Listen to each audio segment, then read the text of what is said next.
Dios te salve María, llena eres de gracia, el Señor es contigo. Bendita tú eres entre todas las mujeres, bendito es el fruto de tu vientre Jesús. Santa María, Madre de Dios, ruega por nosotros pecadores, ahora y en la hora de nuestra muerte. Amén. En el nombre del Padre, y del Hijo, y del Espíritu Santo. Amén. Gracias, pueden sentarse. Hay 3 cartas de San Pablo que podemos considerar hermanas y que se conocen como cartas de la cautividad porque él las escribió estando preso. Él estaba en prisión y eso va a salir en el texto que reflexionamos hoy. Son la carta a los Colosenses, la carta a los Efesios y la carta a los Filipenses. Por supuesto que estar en prisión es algo deprimente, es algo que perturba, que amarga, pero es admirable entre tantas cosas que son admirables de la vida de Pablo, es que él aprovechó ese tiempo de la cárcel convirtiéndolo como en una especie de retiro espiritual. Y estos 3 documentos que he mencionado, estas 3 cartas, son el fruto de ese retiro espiritual forzado, en cierto sentido, que él tuvo. La carta a los Colosenses es una profunda meditación sobre quién es Cristo y cómo Cristo está por encima de todo y de todos. La carta a los Efesios es un documento que reflexiona sobre lo que significa la comunidad cristiana, lo que significa la iglesia. Es absolutamente fundante para lo que en teología llamamos eclesiología, el estudio de la iglesia. Y la carta a los Filipenses tiene de ambas cosas, pero sobre todo desde un ángulo profundamente entrañable de Pablo, porque tal vez la comunidad donde él se sintió más amado, donde él se sintió más acogido como ser humano y no solo como apóstol, fue la comunidad de Filipos, es decir, a la que está dirigida la carta a los Filipenses. Entonces nos vamos a la carta a los Efesios, que trata pues tantas cosas de lo que significa ser creyente y de lo que significa ser iglesia. El capítulo 5 de la carta a los Efesios y el comienzo del capítulo 6 habla sobre cómo vivir la fe en lo concreto, en lo cotidiano. En ese capítulo 5 de Efesios es donde están las recomendaciones sobre cómo vivir en pareja, básicamente tomando el ejemplo de Cristo y la iglesia. Cristo es el esposo, la iglesia es la esposa. Cristo es cabeza, la iglesia es cuerpo. Y eso lo aplica Pablo refiriéndolo a la pareja cristiana. El hombre ha de ser cabeza, la mujer ha de ser cuerpo. Pero que el hombre no se considere por eso autorizado para ser caprichoso, para ser un tirano, sino al contrario, el hombre, pensando que es imagen de Cristo, pues tiene que cumplir lo que Cristo hizo.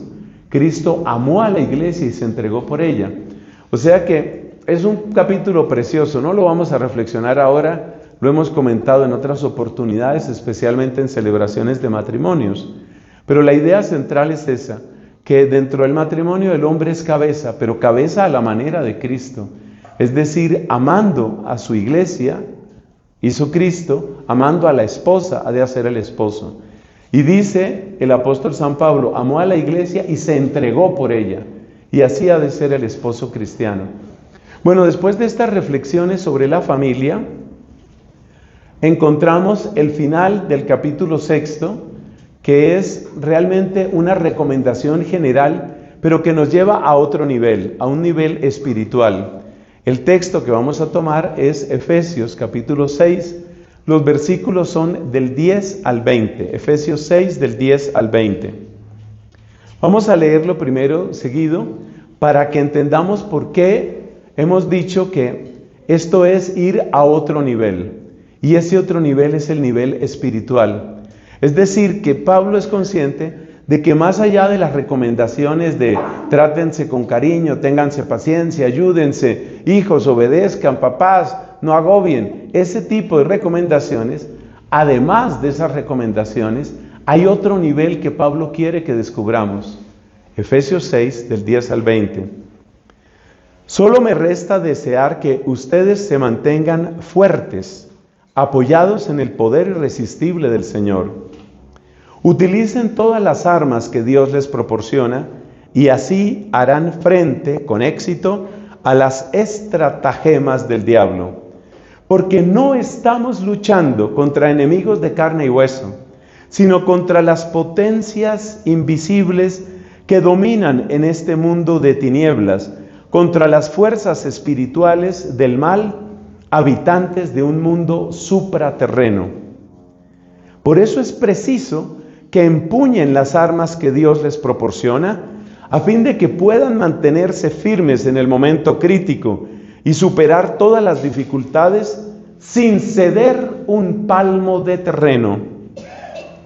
Estén pues listos para el combate, ceñida con la verdad la cintura, protegido el pecho con la coraza de la rectitud, calzados los pies con el celo por anunciar el evangelio de la paz. Tengan siempre embrazado el escudo de la fe, para que en él se apaguen todas las flechas incendiarias del maligno. Como casco, usen el de la salvación, y como espada, la del Espíritu, es decir, la palabra de Dios. Y todo esto háganlo orando y suplicando sin cesar bajo la guía del Espíritu. Renuncien incluso al sueño, si es preciso, y oren con insistencia por todos los creyentes. Oren también por mí, para que Dios ponga en mis labios la palabra oportuna y pueda dar a conocer libre y valientemente el plan de Dios encerrado en ese mensaje evangélico, del que soy ahora un embajador encadenado. Que Dios me conceda el valor de anunciarlo como debo. Son palabras salidas del corazón y son palabras llenas de fuego. Tal vez lo primero que me impacta es cómo Pablo quiere que ellos se mantengan fuertes, porque es consciente que él, que ha sido el fundador y el gran predicador y el apóstol de todas estas comunidades cristianas, él ahora está en una situación humillante, está en una situación de degradación social, y el temor de él es que al ver que su líder está encadenado y que su líder está encarcelado, pues esta gente sienta desánimo. Sobre todo el desánimo de pensar, bueno, ¿y si a mí me pasa lo mismo, qué? Es decir, que Pablo, sintiéndose hundido, digamos, materialmente hablando, quiere que ellos no se hundan, sino que su ánimo permanezca fuerte y firme. ¿Cuál es la gran novedad que trae este texto del capítulo 6 de Efesios con respecto a tantos otros consejos que Pablo da en la misma carta? La gran novedad está en la idea del combate espiritual. Es la razón por la que antes hemos dicho que Pablo en esta parte final de la carta lleva la conversación a otro nivel. Para entender un poco de qué estamos hablando aquí, démonos cuenta de lo que sucede cuando, por ejemplo, en una familia o en un país o en una comunidad se empiezan a producir unos sistemas de acusación mutua. Cuando en una pareja hay muchos problemas, normalmente se entra en una especie de círculo vicioso en el que cada uno tiene muchísimo que acusar del otro. Y tú hablas, por ejemplo, con ese esposo y puede durante horas decirte, mira el mal que ella me hizo, mira la frialdad que ella tuvo, mira la manera como se negó a mí, mira que nunca quería tener relaciones conmigo, mira cómo me trataba. Y es posible que el hombre admita, y sí, yo estuve tentado de infidelidad, pero date cuenta que ella era fría, que ella.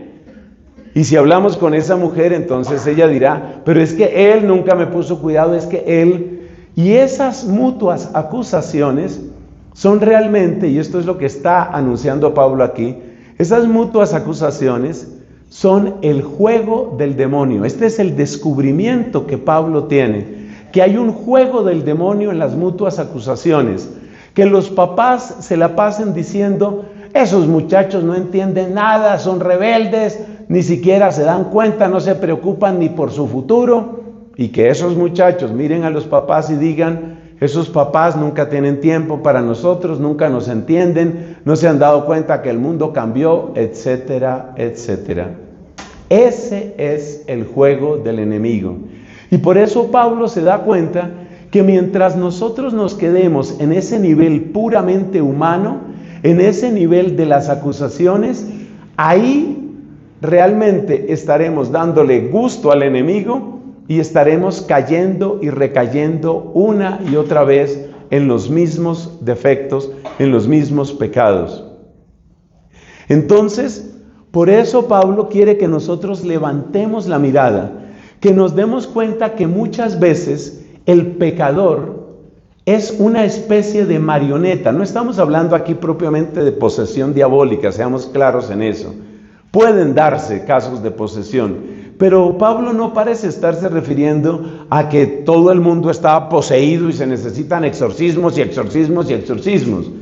De hecho, la obsesión de buscar inmediatamente como responsable al demonio termina siendo contraproducente, porque tenemos el caso de personas que todo lo atribuyen al demonio y entonces eso significa que ya no hay responsabilidad humana, porque todo fue el demonio. De una manera muy sabia nuestra iglesia nos enseña que el demonio, aunque es enemigo, no es el único enemigo. Esto digámoslo con mucha claridad. Es necesario descubrir que nuestro combate es contra las fuerzas del mal que trascienden la entidad o el nivel ontológico de los seres humanos. Pero es necesario también comprender que la acción del demonio no es directamente responsable de todo. Y ahí necesitamos mucha sabiduría y yo le pido al Señor que nos acompañe, que acompañe mis palabras y sobre todo que acompañe y custodie sus corazones, los de ustedes que están hoy aquí en esta convivencia y los de todos los que reciban después estas palabras. Pero vayamos entonces, en el versículo 10, Pablo dice que nos mantengamos fuertes. Versículo 11, utilicen todas las armas que Dios les proporcione. Para mí, ahí empiezan las exhortaciones. Ese versículo me hace recordar a un gran santo de nuestra Iglesia Católica, San Carlos Borromeo, que presidió como arzobispo la diócesis de Milán. Esto sucedió en el siglo IV de nuestra era, así pues hace mucho tiempo. San Ambrosio de Milán fue obispo en el siglo IV y fue el que le dio como esa fama a esa diócesis. Pero San Carlos Borromeo vivió mucho después, vivió en el siglo XVI. San Carlos Borromeo vivió en la época del Concilio de Trento. Es para que nos ubiquemos de la importancia de Milán y de quienes han estado ahí. Otro que fue también patriarca, se le llama patriarca de Milán, fue el Papa San Pablo VI. Bueno, importante aquí la recomendación que hace San Pablo VI, la recomendación que hace San Carlos Borromeo. Carlos Borromeo se daba cuenta que sus sacerdotes se quejaban de sus errores, de sus caídas, de sus incoherencias, de su mediocridad, de su tibieza. Y hay un momento en el que Carlos Borromeo hace la pregunta que corresponde a este versículo: ¿pero usted sí está utilizando las armas? O sea, usted es mediocre, usted es tibio, usted es incoherente, usted tiene fallas de muchas naturalezas, pero usted se está defendiendo. Y yo creo que esa es la pregunta que en primer lugar nos exhorta. ¿Usted se está defendiendo? ¿Está utilizando las armas que Dios le ha dado? Porque es evidente que si no utilizamos las armas, pues nuestros enemigos espirituales, que son ciertamente muy poderosos, harán presa fácil en nosotros. ¿Está utilizando usted las armas de Dios? Y es interesante el tono de victoria que tiene Pablo en ese mismo versículo. Dice, harán frente con éxito a las estratagemas del diablo. Es decir, nosotros no hemos sido destinados para el fracaso, no hemos sido destinados para vivir en derrota, no hemos sido destinados para vivir encadenados a nuestros vicios, a nuestros pecados, a nuestras mediocridades. Lo que nos anuncia este texto es victoria. Lo que nos dice Efesios 6:11 es victoria. Harán frente con éxito a las estratagemas del diablo. La palabra estratagema está hablando de algo que se planea con astucia y que se realiza con eficiencia. Y ciertamente ese es el modo como el enemigo nos ataca. Con mucha astucia, lo dice la primera carta de Pedro, vuestro enemigo el diablo ronda buscando a quien devorar. Y en otras predicaciones hemos dicho cómo el diablo realmente nos estudia a cada uno de nosotros. Es decir, ¿por dónde le voy a caer a este? ¿Por dónde le caigo a esta? Esta tiene tendencia depresiva, pues voy a revivir en ella el deseo de suicidarse. Este tiene tendencia a ser mentiroso y tiene una cara y una máscara diferente con cada persona. Pues voy a caerle por ese lado, por el lado de la mentira, y así sucesivamente. Así obra el enemigo. El enemigo tiene estratagemas, pero nosotros tenemos defensa. Y es importante tener conciencia de la victoria. Más adelante nos va a decir el mismo apóstol Pablo, nos va a decir que nosotros no tenemos que ceder ni un palmo de terreno. Es decir, que no hay negociación en esto. Y cualquier predicador, incluyendo algunos sacerdotes, que te pretenda decir que seas complaciente con tu mediocridad, que seas complaciente con tu pecado, te está estafando. Es una estafa. El que te diga, mira, eso no tiene tanta importancia, o el que te diga, ya tú eres así, o el que te diga, mira, Dios todo lo entiende. Por supuesto que Dios todo lo entiende, pero Dios no quiere que tú vivas en fracaso. Son muchos los textos que nos hablan de esa victoria radical y real de Dios en todos nosotros, seamos hombres o mujeres, y no importa de qué edad tengamos. No importa tampoco cuáles sean las tendencias que parece que más nos han dominado, porque todos tenemos tendencias negativas, claro que sí. En alguna persona puede ser la ira, en otra persona puede ser la envidia, en otra persona la lujuria, en fin, podríamos recorrer el catálogo de los pecados. Pero lo importante es que tomemos conciencia de que somos llamados a victoria y que Dios nos está anunciando victoria a través de estas palabras del apóstol.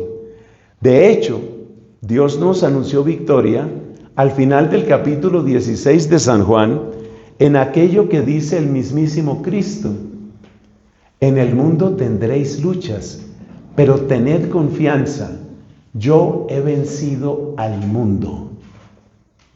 El final del capítulo 16 de San Marcos va en el mismo tono exactamente. El mismo tono es: los van a atacar, les van a dar a beber venenos, los van a perseguir, pero el que persevere hasta el final se salvará, como también dice San Lucas.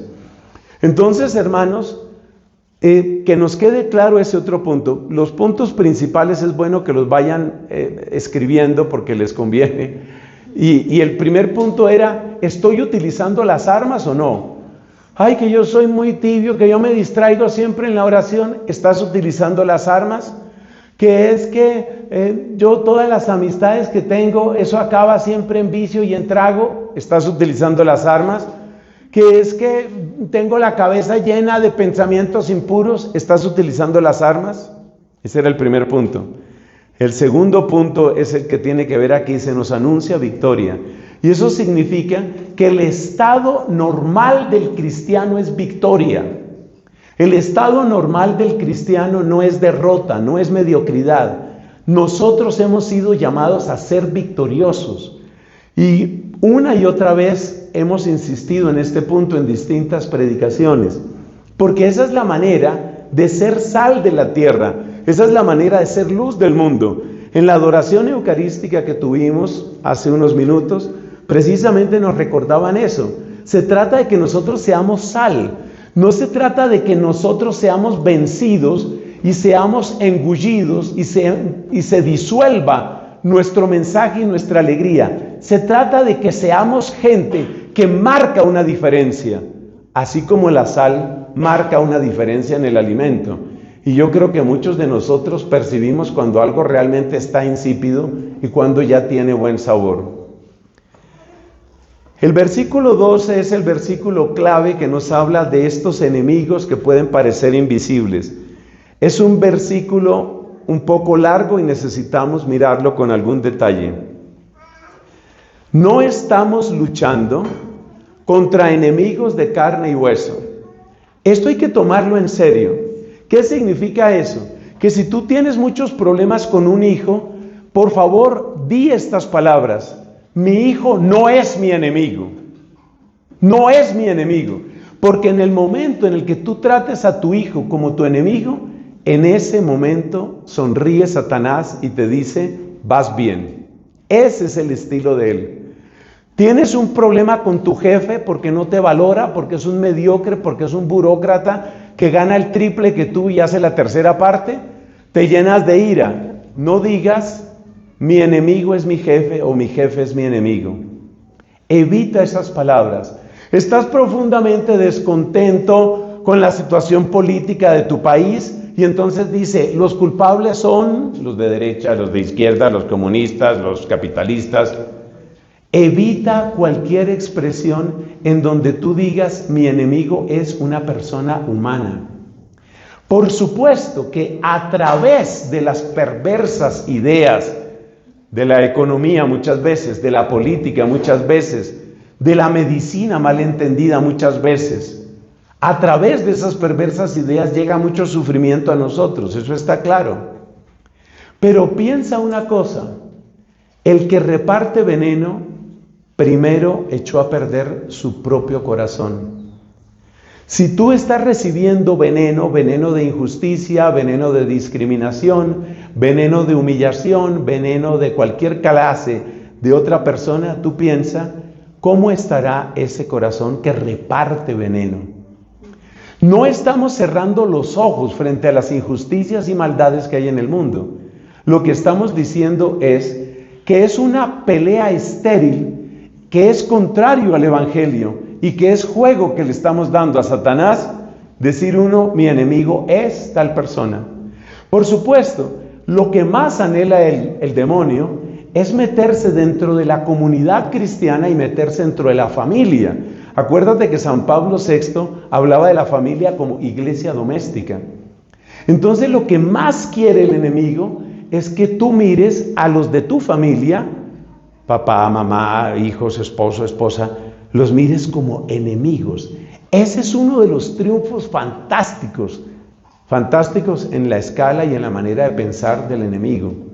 Pero lo mismo quiere también en la iglesia.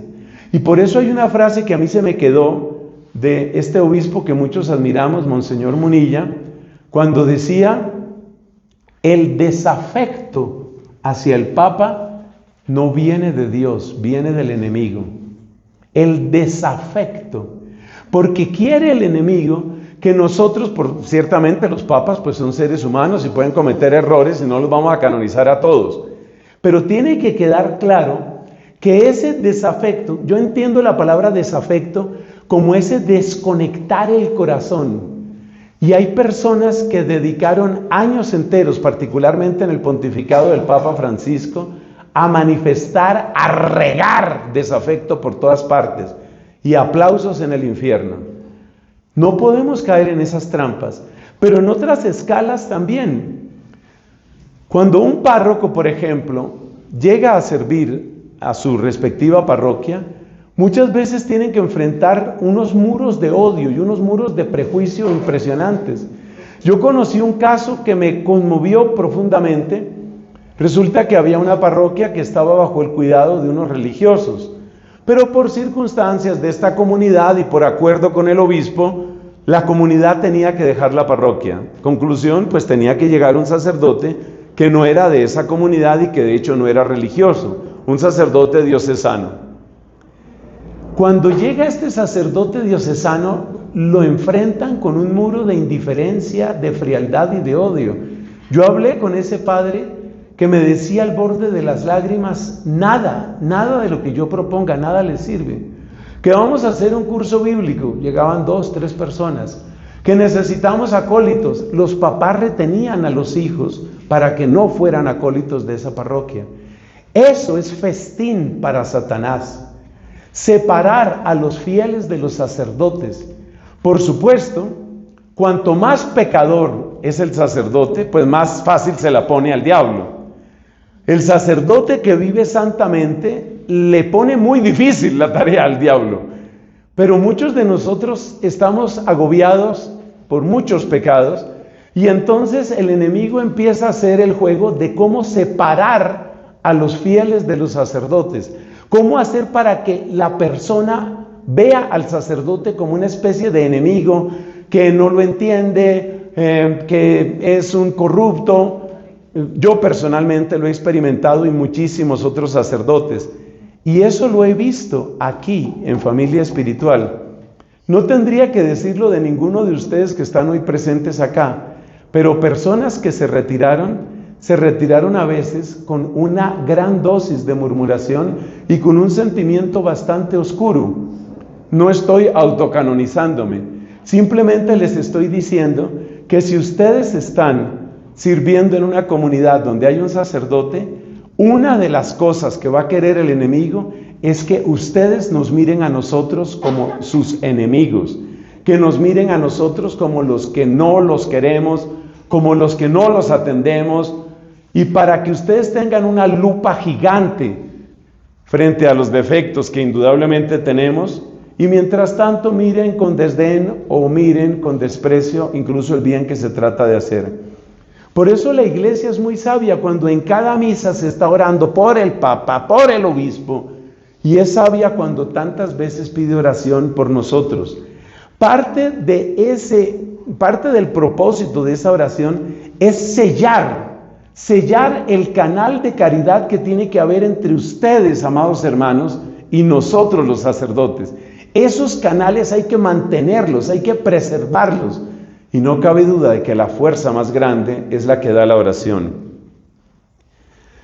Dice el apóstol Pablo, estamos luchando contra las potencias invisibles que dominan este mundo de tinieblas. Potencias invisibles que dominan este mundo de tinieblas.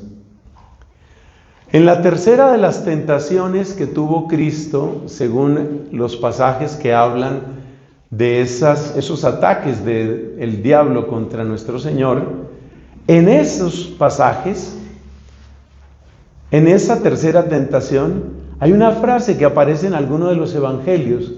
Le dice el diablo a Jesús, mostrándole todos los reinos del mundo y su esplendor, póstrate ante mí y te doy todo esto, porque todo es mío.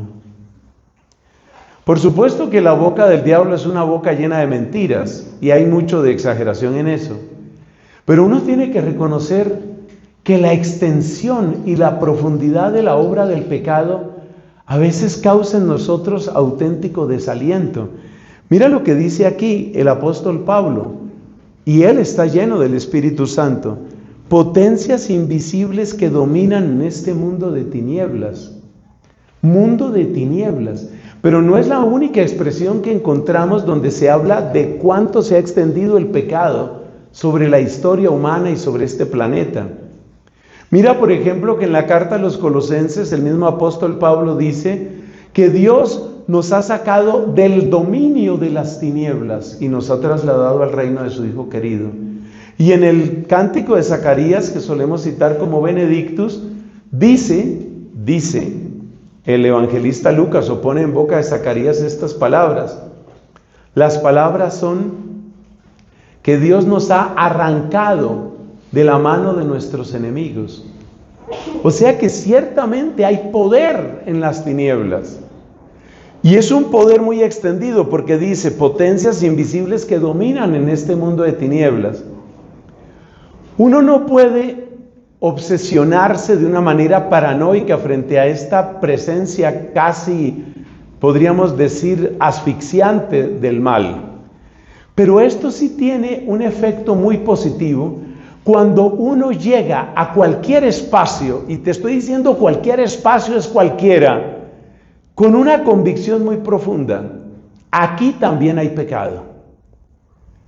Cuando llegues a una empresa, así te reciban de la mejor manera, así parezca que te valoran, tú di en tu corazón: estos son seres humanos y aquí también hay pecado. Cuando yo hice mis estudios de física y de matemáticas, yo tenía digamos lo que es, tenía ingenuidad. Y mi ingenuidad era que las personas que se dedican a estudiar la naturaleza y las leyes de la naturaleza y todas esas maravillosas ecuaciones que describen el cosmos, pues yo los miraba casi como monjes, dedicados a la contemplación de la alta realidad. Cuando empiezo a darme cuenta que había trampas y había envidias y había hipocresía entre esas personas. Algunos de ellos, por ejemplo, detestaban a las mujeres, eran misóginos de una manera absurda. Otros simplemente se la velaban a determinados estudiantes. Otros hablaban mal todo el tiempo de otros profesores. Entonces, es muy importante tomar en serio este texto. Mientras estemos en esta tierra, vayamos a donde vayamos, lo que vamos a encontrar son seres humanos. Y esos seres humanos están heridos por el pecado original y están heridos por los demás pecados. Tú tienes tus hijos, algunos de ustedes ya los tienen, otros desean tener una familia, hermoso proyecto. Pero tus hijos, los que tú vas a engendrar o los que tú vas a parir, están heridos por el pecado original. Son tus hijos, pero son pecadores. Son tus hijos, pero también en ellos tiene poder el pecado. Es decir, uno de los servicios que nos presta este versículo, el versículo 12, es llamarnos a una sana desilusión sobre todo ser humano, porque todo ser humano de alguna manera tiene pues la huella del pecado original, más los pecados personales, más las consecuencias de pecados familiares, más muchas otras cosas. Puede parecer que este es un mensaje de pesimismo, yo no lo miro así. Yo creo que lo poco que yo sepa sobre caridad, yo lo he aprendido a partir del día que entendí lo que era pecado original. Que de verdad el pecado original existe, que de verdad en personas que pueden parecer muy generosas, que pueden parecer muy espirituales, también ahí está obrando el pecado, también ahí. Y esa obra del pecado no es para que nos deprimamos, sino para que sepamos cuál es el punto de partida. Porque no hay nada que le haga tanto daño a la caridad como suponer que me voy a encontrar con una persona que es perfecta. A partir del momento en el que tú crees que tus hijos son perfectos y van a ser agradecidos y van a ser buenos y van a ser rectos, ahí estás preparando la más dura de tus desilusiones. A partir del momento en el que tú dices: esta mujer es maravillosa, este es el regalo perfecto que me dio Dios, ahí estás preparando la peor de las desilusiones. ¿Por qué se pierden muchas vocaciones? Dice uno que se pierden, vocaciones sacerdotales y religiosas. Muchas veces porque la gente cree eso. Las pocas veces que yo he tenido oportunidad de hablar a los miembros más jóvenes de mi propia comunidad, siempre insisto en esto. Usted llega a un lugar donde hay pecado. Usted llega a un lugar donde hay acción del mal. Entonces, sí, estoy en un seminario, me estoy preparando para ser sacerdote de Cristo, sí. Pero ahí también hay envidias, hay mentiras, hay intrigas. Entonces que me salgo del seminario por eso. Me salgo y me voy ¿a dónde? ¿A qué empresa me voy a ir? ¿Cuál es la empresa donde no estén explotando a las personas? ¿Y cuál es la empresa donde los empleados no estén tratando de trabajar lo mínimo? Es que es una pugna de egoísmos. Es que el mundo es una pugna de egoísmos. Y eso es lo que Pablo describe como dominio de las tinieblas. Es una pugna de egoísmos y también es una pugna de poder. A veces uno mira, por ejemplo, la situación de ciertos matrimonios y uno se da cuenta cómo hay una pugna de poder. Y más o menos el lema principal es: no me dejo. ¿Cómo se llama usted? Yo me llamo Nelson Alfonso, no me dejo.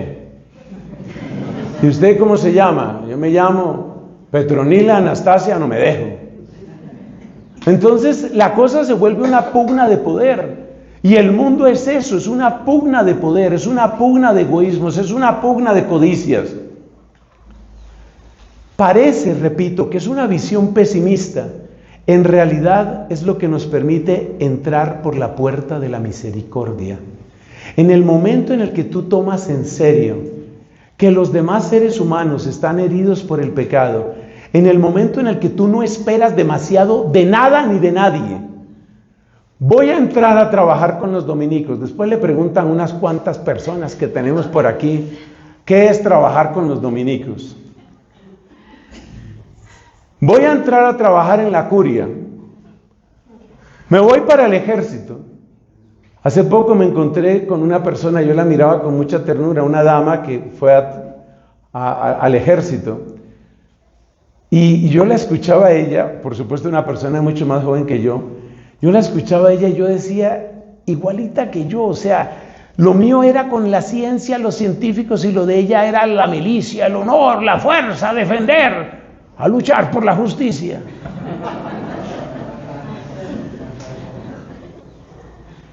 Entonces, esta frase de Pablo, en primer lugar nos sitúa en dónde empieza la misericordia. La misericordia no empieza cuando un ser humano me conmueve, que es lo que uno humanamente piensa. Me encontré con un ancianito abandonadito, me conmoví, eso es misericordia. Con el debido respeto, no se necesita tener a Cristo para sentir eso con un ancianito abandonadito. Ahí no empieza todavía la misericordia. Esa es la famosa distinción entre filantropía y misericordia. La filantropía es básicamente un sentimiento que parte de una empatía profunda, con la característica de que la filantropía es empatía hacia unas personas y no hacia otras. Por ejemplo, tú puedes sentir que te conmueven los ancianitos abandonados, desnutridos, solos de la familia, abandonados de la familia. Esa misma persona que siente eso por ese ancianito, ve a un joven desorientado y únicamente ve un ruido. Pero ese muchacho también necesita amor. No me interesa.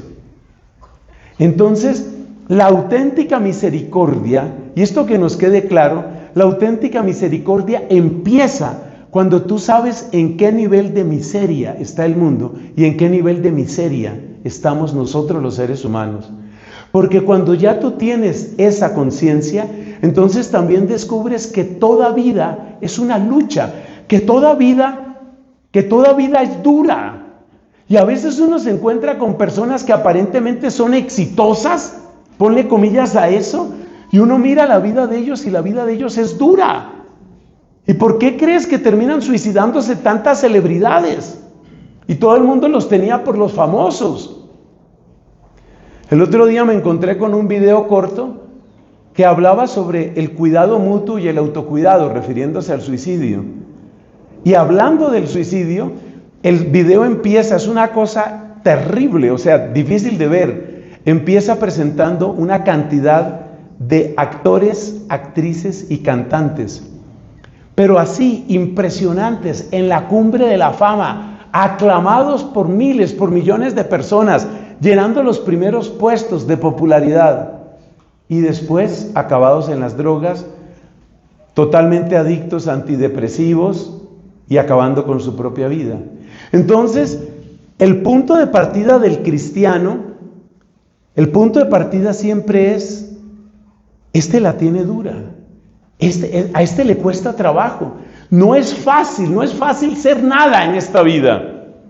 Y ahí es donde empieza la misericordia, porque cuando tú supuestamente estás diciendo, no, esta persona es buena, automáticamente subes tu expectativa, automáticamente subes la exigencia, porque la exigencia sube al nivel de la expectativa. Ese es un dogma de las relaciones interpersonales, escríbalo por ahí.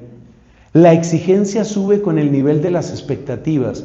Si usted tiene la expectativa de que su novia es una mujer perfecta, usted le va a exigir perfección a todas horas. Si usted tiene la idea de que su esposo es un hombre perfecto, usted le va a exigir perfección en todo. Y como no va a dar esa perfección, ahí tenemos la receta para el fracaso. Pero todavía, con lo que hemos avanzado, todavía no hemos llegado al núcleo del versículo 12. Se trata de potencias invisibles. Es decir, se trata de la acción del enemigo en nosotros los seres humanos. Y aquí conviene recordar teología clásica sobre los ángeles, como la enseña Santo Tomás de Aquino. Básicamente lo que nos dice Tomás es que los ángeles, tanto los buenos como los malos, tienen modos ordinarios y modos extraordinarios de actuar.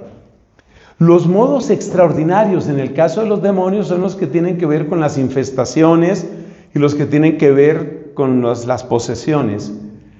Estadísticamente eso se da muy poco. Recuerden siempre la frase del gran exorcista, el padre Gabriel Amort, al cual no le llegaban todos los casos, ya le llegaban filtrados, y él decía, de 1000 casos, 1 es auténtica posesión. O sea, por favor, quitémonos la obsesión de que todos son posesiones e infestaciones. Pero hay un dato muy interesante, y ese dato interesantísimo es la acción ordinaria. Y nos enseña Santo Tomás, algunos ya me han escuchado esto, que la acción ordinaria del enemigo básicamente va a través de la imaginación y de la memoria. Es decir, que es como un zumbido que te da vueltas y que trata de que tu voluntad se vaya en una dirección. Enseña Santa Catalina de Siena y enseña la teología clásica a toda la iglesia, el demonio no puede con tu voluntad. Ni siquiera en el caso de la posesión el demonio posee la voluntad. Este es un error que comete mucha gente. En el caso de una posesión, el demonio puede poseer el cuerpo de la persona, no la voluntad, que es facultad del alma de la persona. La voluntad humana nadie la puede poseer. Únicamente el Espíritu Santo, obrando en nosotros, puede elevar esa voluntad, que es lo que sucede con los dones sobrenaturales que da el Espíritu. Pero ningún ángel puede poseer tu voluntad, ninguno. Entonces, ¿cómo nos atacan los demonios? Los demonios nos atacan a través de la imaginación y de la memoria. Veamos, por ejemplo, que este es un caso que a mí me impacta mucho, porque tiene que ver con las vocaciones. Veamos, por ejemplo, lo que suele sucederle a muchos seminaristas, a muchos sacerdotes jóvenes y no tan jóvenes. Mira cómo funciona el tema de la imaginación. Supongamos el caso de un candidato al sacerdocio que realmente no ha tenido mucha experiencia afectiva, ni ha tenido relaciones íntimas, ni nada de eso. Entonces viene el ataque a través de la imaginación. ¿Qué se sentirá? ¿Qué se sentirá? ¿Qué se sentirá? Supongamos el caso de otro seminarista, de otro candidato que sí ha tenido esa clase de experiencias. Entonces viene el ataque a través de la memoria. ¿Cómo es el ataque a través de la memoria? ¿Te acuerdas lo que viviste? ¿Te acuerdas lo que sentías? ¿Te acuerdas? ¿No te está haciendo falta? Los ataques vienen a través de la imaginación y de la memoria. Y lo mismo sucede con todos los pecados, obviamente no solo los pecados sexuales y no solo para las almas consagradas. Entonces, por ejemplo, la persona que se da cuenta que está manejando los sistemas en una empresa y de pronto se da cuenta que hay una oportunidad, una maravillosa oportunidad. Acuérdense ese robo famoso, bueno, hay varias versiones de esa historia, de un empleado de un banco que se dio cuenta que en las transferencias entre cuentas la gente nunca le ponía cuidado a los centavos. Entonces se van a trasladar $1,340 con 15 centavos. Él entraba en la transacción y hacía el traslado de 1,340 sin los 15 centavos. Es muy difícil que una persona esté atenta a sus 15 centavos. Pero claro, si un banco tiene 100,000 transacciones de 15 centavos, pues entonces tú dices 15 centavos es 15 sobre 100, 100,000 es 100 por 1,000, 15,000 transacciones, ya están hablando, si en cada transacción te ganas 15 centavos, te ganaste $15,000. Y nadie se dio cuenta. Y nadie se dio cuenta. Entonces este hombre, cuidado con los que abren los ojos como diciendo, oiga, información preciosa. Información, pero yo que no sabía. Bueno saberlo. ¿Qué obró ahí? ¿Qué obró ahí? Lo que obró ahí fue la imaginación. ¿Y si yo hiciera esto? O piensa en el caso del resentimiento. ¿El resentimiento cómo es? El resentimiento es el estar recordando continuamente lo que me dijo y cómo me lo dijo y el tono con que lo dijo y la cara que hizo y cómo me abrió los ojos y la congestión que tenía y otra vez y cómo me lo dijo y cómo me lo dijo. Esa repetición es la que tiene un propósito. El propósito del enemigo es que finalmente tu voluntad, porque acuérdate, él no tiene poder sobre tu voluntad, pero puede ponerte la música del resentimiento con la esperanza podrida, pero con la esperanza de que tú en algún momento muevas tu voluntad en la dirección del odio. Así es como sucede la acción ordinaria del demonio. Ya que aclaramos esto, también es necesario decir que está la acción ordinaria de los santos ángeles. Y esa es una de las razones por las que nosotros queremos ser muy devotos de los santos ángeles. Porque los santos ángeles también nos ayudan del mismo modo, pero obviamente en el sentido contrario. ¿Te acuerdas cómo te sentiste cuando hiciste una buena confesión? Eres consumidor, eres alcohólico. ¿Te acuerdas cómo te sentiste cuando lograste unos buenos meses de sobriedad? O con la imaginación también. Eres adicto a la droga. Y si intentas liberarte de eso, estas propuestas, que son propuestas santas y que llegan a nuestra imaginación, provienen muchas veces de los santos ángeles. No se nos olvide que uno de los grandes convertidos de la historia es San Ignacio de Loyola. San Ignacio de Loyola buscaba únicamente las glorias de este mundo. Pero hay un momento en el que él siente esta inspiración y no me extrañaría que viniera de su santo ángel custodio. ¿Y si yo hiciera lo mismo que hizo un Domingo o que hizo un Francisco? O sea que también los santos ángeles nos ayudan con esa clase de inspiraciones. ¿Y qué pasaría si yo empezara a llevar una vida de sinceridad, una vida sin excesos, una vida de pureza, una vida de misión? Ahí también están obrando ellos.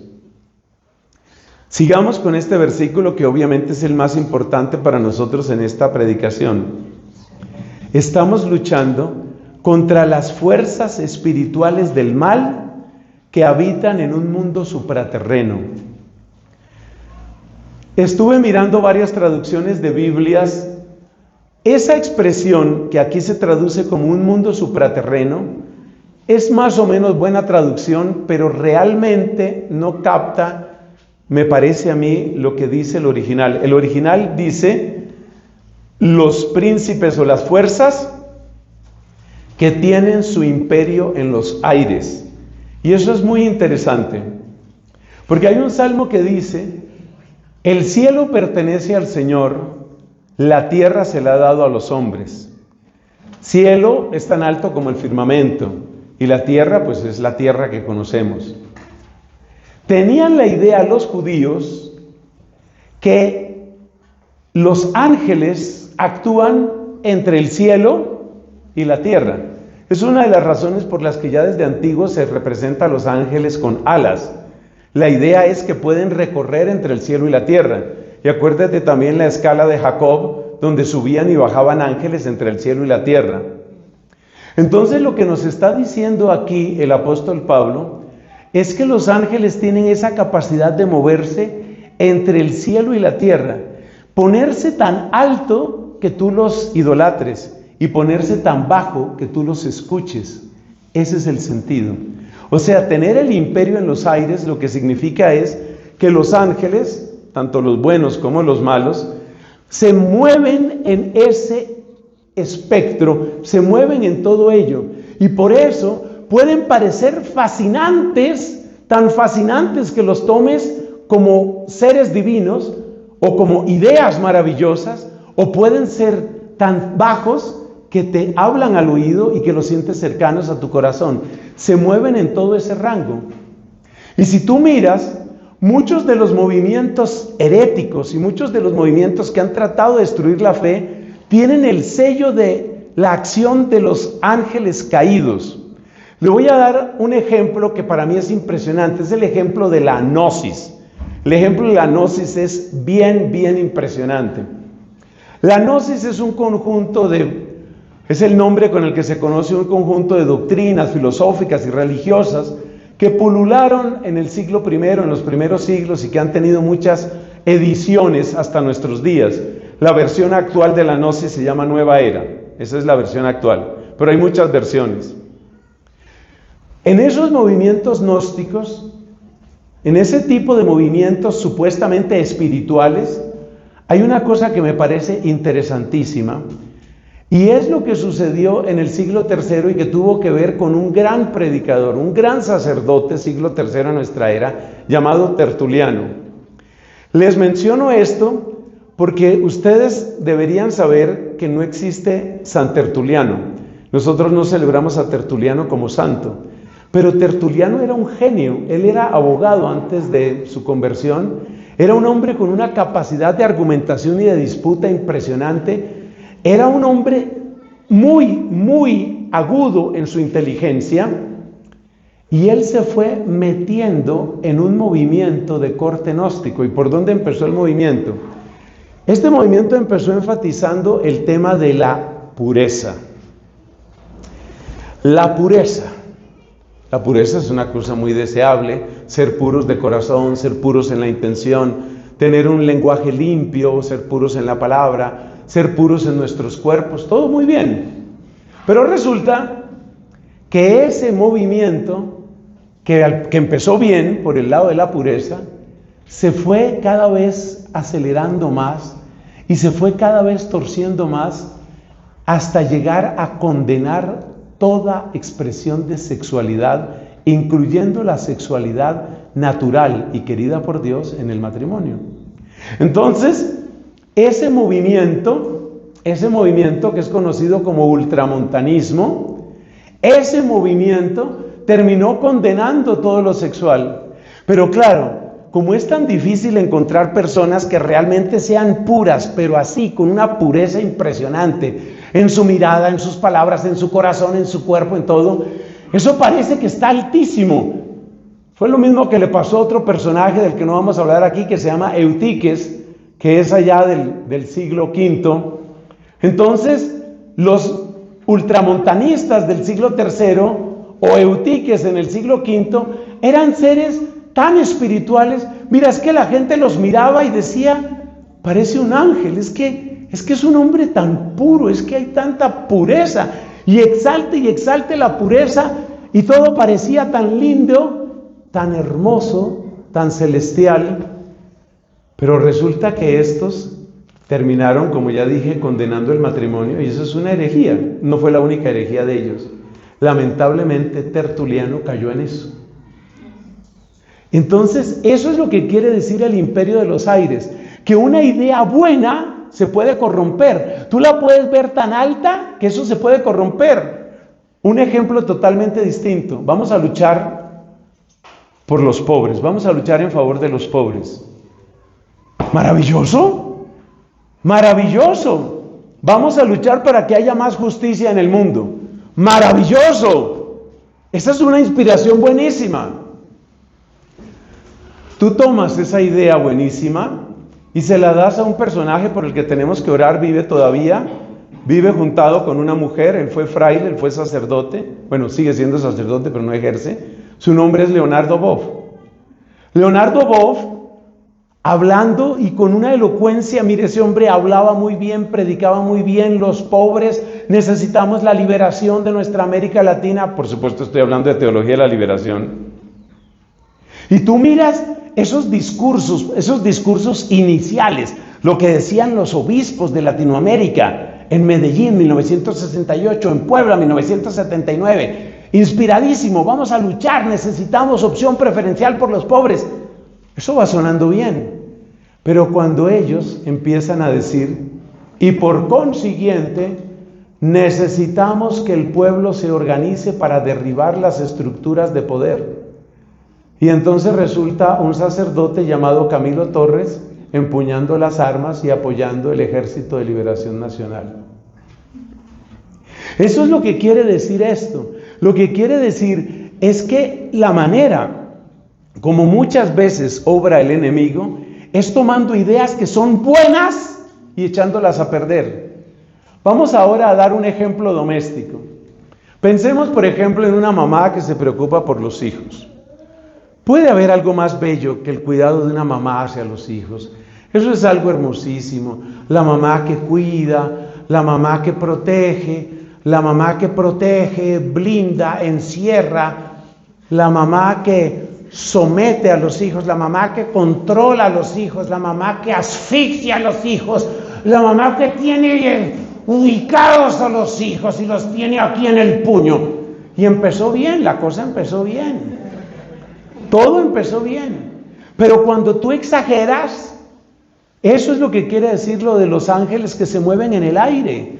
Una buena idea, porque detrás de esas ideas, no todo lo podemos explicar en esta conferencia, pero detrás de estas ideas hay ángeles. Y detrás de la mayor parte de las ideas que tenemos los seres humanos hay ángeles. Pero eso no lo alcanzamos a explicar hoy. Y detrás de la mayor parte de las fuerzas de la naturaleza hay ángeles. Y eso tampoco lo podemos explicar hoy.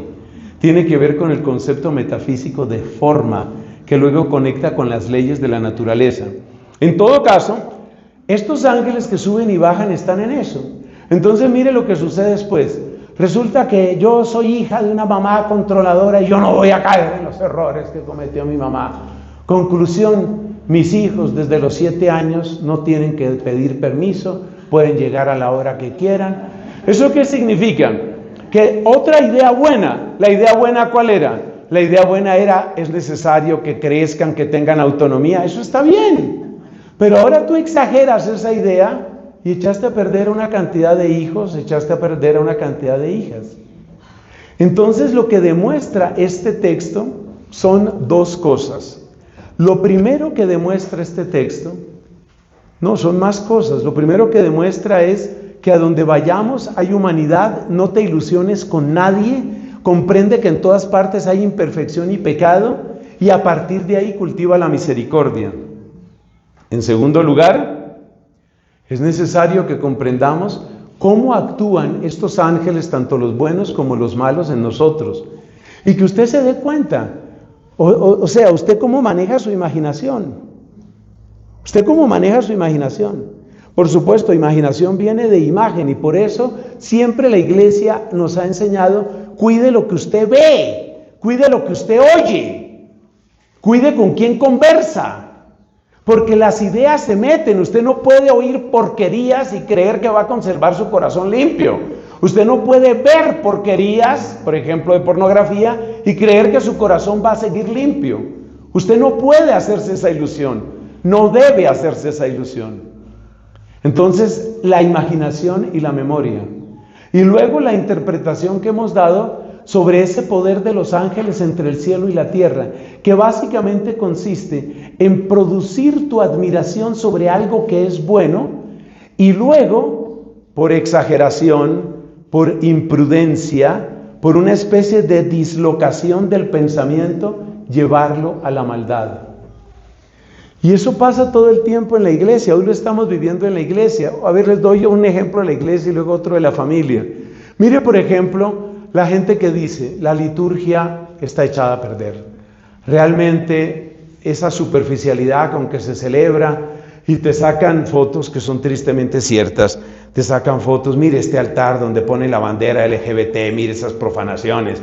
Mire ese sacerdote que llamó a unas monjas para que supuestamente concelebraran y todo el mundo impone las manos sobre el pan y el vino. Mire esas exageraciones, mire eso, hay que luchar por la verdadera liturgia, hay que luchar por una liturgia auténtica, Eso está bien, ¿está bien?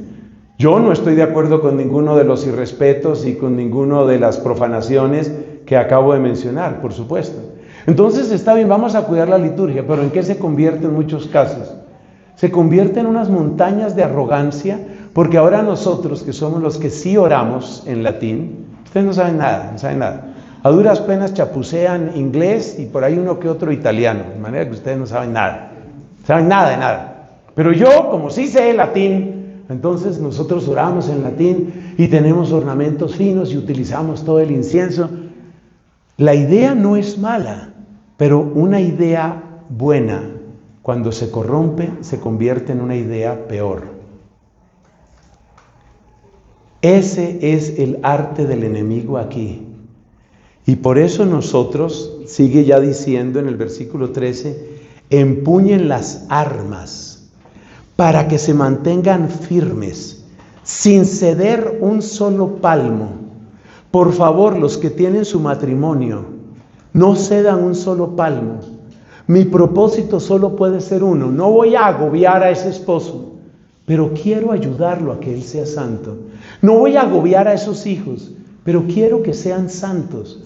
Porque si no son santos, ¿para qué parí hijos? ¿Para qué engendré hijos?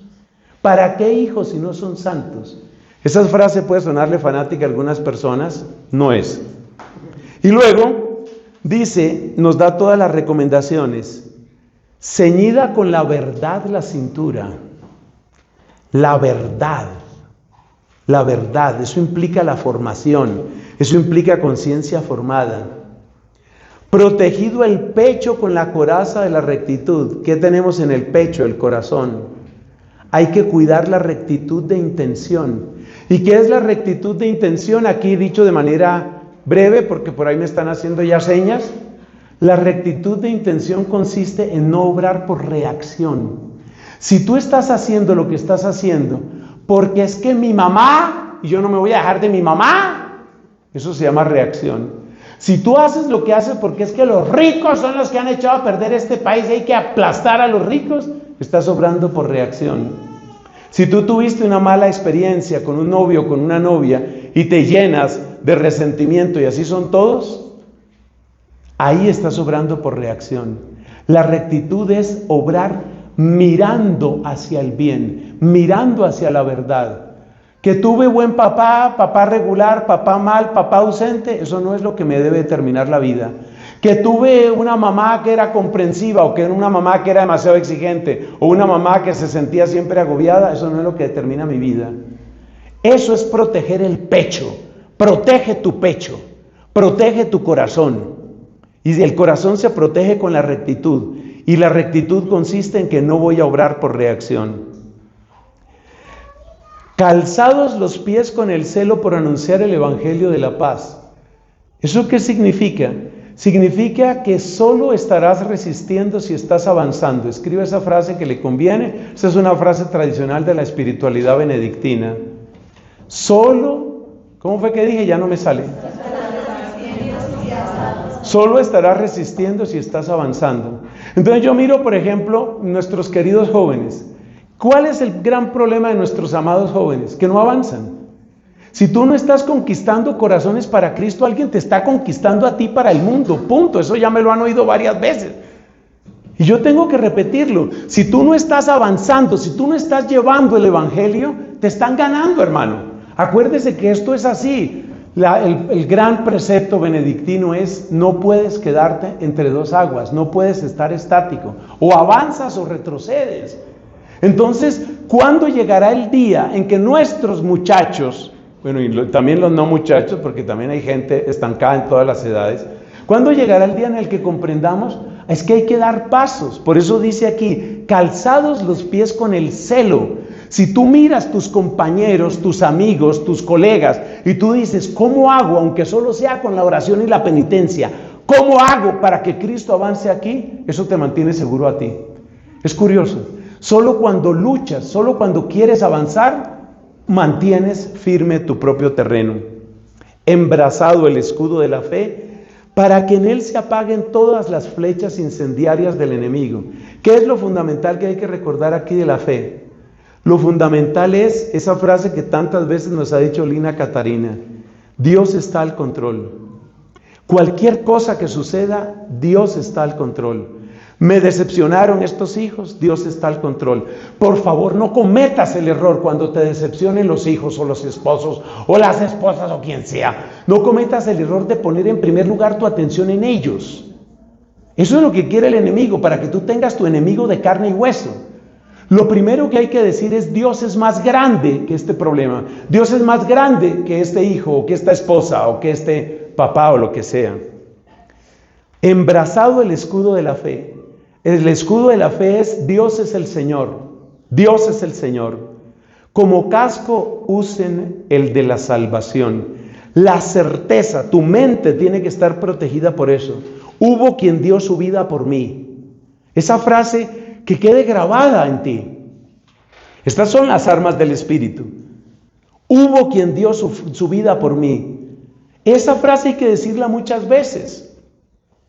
Cuando llega un fracaso, cuando no me sale un negocio, cuando una persona me decepciona, frente a una gran frustración, hubo quien dio su vida por mí.